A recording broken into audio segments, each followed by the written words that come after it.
Hi everybody, this is Fred Mertz, and this lesson is on percents.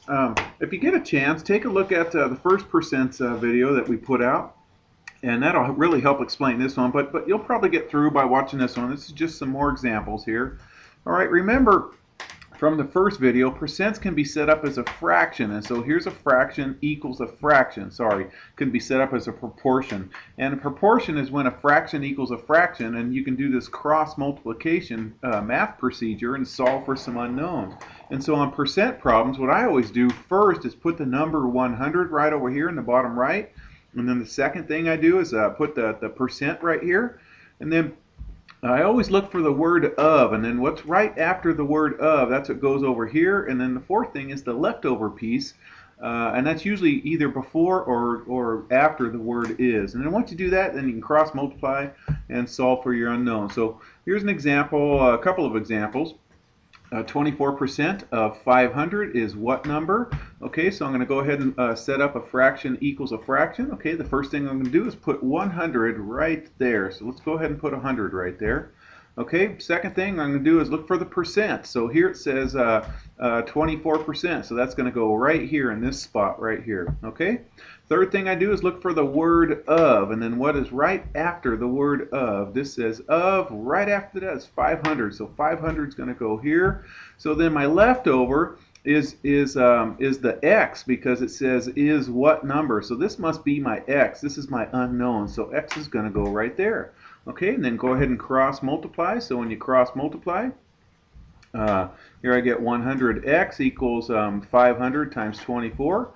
All right, and then 500 times 24 is 12,000. So I'm going to divide both sides by 100 right here. So the hundreds cancel. Here zeros cancel here, and I'm left with 120 over 1, so it's 120.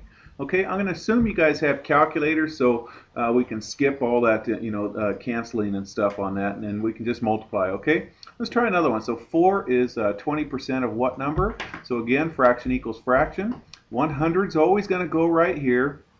And then I put right here the percent, so this is the percent. Then I look for the word of for the third thing, and that's going to go over here. This says of, and then right after that is the word what. So that must be my x. I don't know that piece right here, so this is going to be x, and then my leftover here is going to go right here. So 4 is going to go right here. And notice it's right next to the word is. Okay, so go ahead and put them in their positions right there, and then cross multiply, and then you should get x equals 20 when you do that. Okay. 20x equals 400, because 4 times 100. Okay, 4 times 100 is 400, and then 20 goes into 400 20 times. Okay, how about this? What percent of 75 is 15? Okay, so 100 goes right here. Next thing I do is put my percent right here, but this says what percent? So this must be my x this time. Okay, so x goes right here. Third thing, look for the word of. This says of 75. So 75 goes here, and the leftover 15 goes right there. All right, then you go ahead and cross multiply, and you should get x equals 20 after you do your math. Okay, I'm assuming you guys have calculators, or at least you know what's going on, and you know how to. What I did is I took this 1500 and I divided it by 75, and 75 goes in there 20 times. Okay, I know 75 times 2 is 150.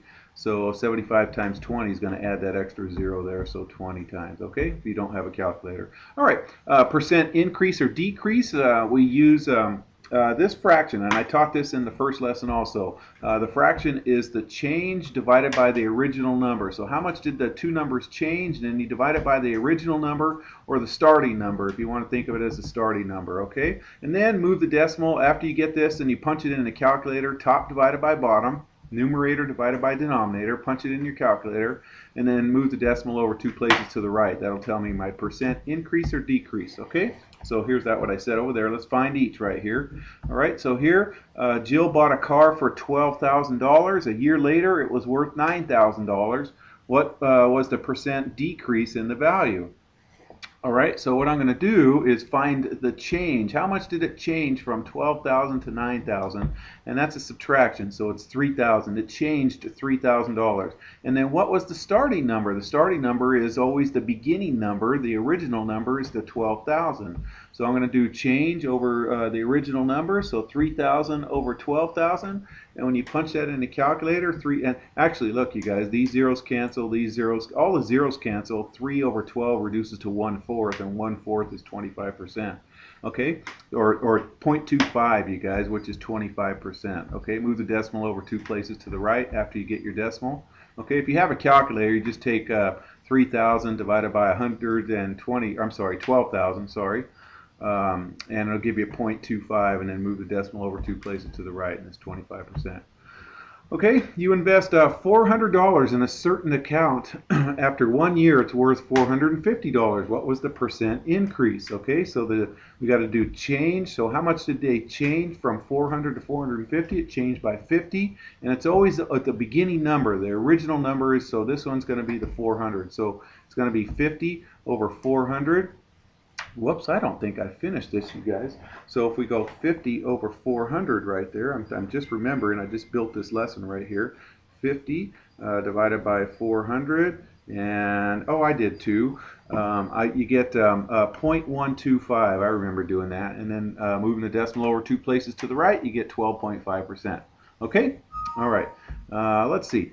So an $80 sweater was marked down 20%. What is the sales price of the sweater? Okay, now if you think of this, you guys, $80 sweater is marked down 20%. Well, if it's marked down 20%, well, then it's now 80% of the original price. So 20% down means it's now 80% of the price right there. So this is saying right here, 80% of 80 is what number? So I want to know 80% of 80. It looks like I have some company. My dogs are barking in the background. Sorry. Let's see. So I'm going to go ahead and put that in. So 100 goes here. 80, this 80 for the 80% goes right here. Of 80, that's why that went right there. So the X goes right there.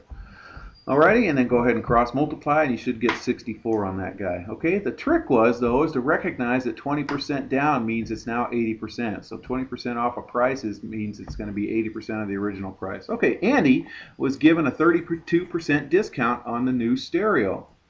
If this saved him, not her, wowee. If this saved, well, I guess it could be a her, huh, Andy? If this saved her $86, what's the original price of the stereo? Okay, so this is you can say the same thing. 86 is 32% of what number? Okay, so if she's given a 32% discount and it saved her $86, so that means just 86 is 32% of what number? Okay, and then I can go ahead and put my 100 right here. Okay, my 32 is going to go right here. Here's my word of what? So the X is going to go right there, and the 86 will go right there. And then you can just go ahead and cross multiply, and then you should get $268.75. Okay, so all right, let's try one more, you guys. The cost of a restaurant meal, including a 7% tax, was $16.05. What's the price of the meal that's not including the tax? Okay, all right, that's 7% tax, you guys. If you think about that, it's 7% on top of the bill. Well, the bill is 100% of the bill, so it becomes 100% of your bill plus the 7% of tax on top of that. So when I add those together, it's actually 107%. So 107% represents this number right here. So 107% of what number is that $16.05? All right, so if I go ahead and put everything in its appropriate spot, then you go ahead and cross multiply, and you get the original bill was $15. Okay, and you can check that, you guys. If you took 7% and added it to that, multiplied that by 107%, it should take you up to 1605. Okay, I hope that helps on percent, you guys, and take care.